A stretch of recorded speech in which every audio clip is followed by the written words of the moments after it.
I'm the only one up here and the only one in the Democratic Party that understands true racism in this country. It's in the judicial system, and it has to do with enforcing the drug laws.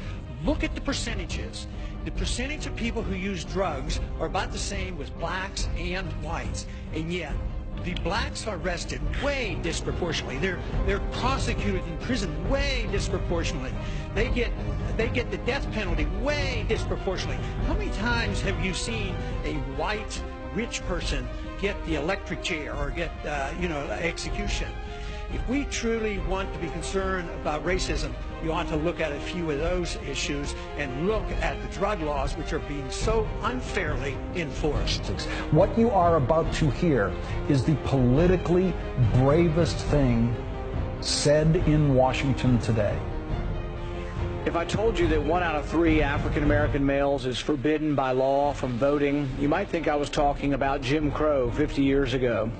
Yet today, 1/3 of African-American males are still prevented from voting because of the war on drugs. The war on drugs has disproportionately affected young black males.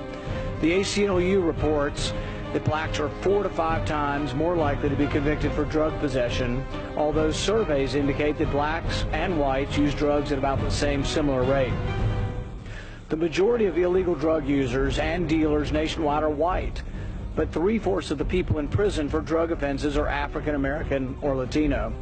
Why are arrest rates so lopsided? Because it's frankly easier to go into the urban areas and make arrests than it is to go into suburban areas. Arrest statistics matter when applying for federal grants. Doesn't take much imagination to understand that it's easier to round up, arrest, and convict poor kids than it is to convict rich kids. We do know that opium was used by the Chinese, and the Chinese were not welcomed in this country. We do know that the blacks at times use heroin, opium, and the laws have been used against them. There has been times that it's been recognized that the Latin Americans use marijuana, and the laws have been written against them. But lo and behold, the drug that inebriates most of the members of Congress has not been touched because they're over there drinking alcohol. The injustice of mandatory minimum sentences is impossible to ignore when you hear the stories of the victims. Edward Clay, 18 years old, was a first-time offender when he was caught with less than 2 ounces of cocaine. He received 10 years in jail for a mandatory minimum sentence.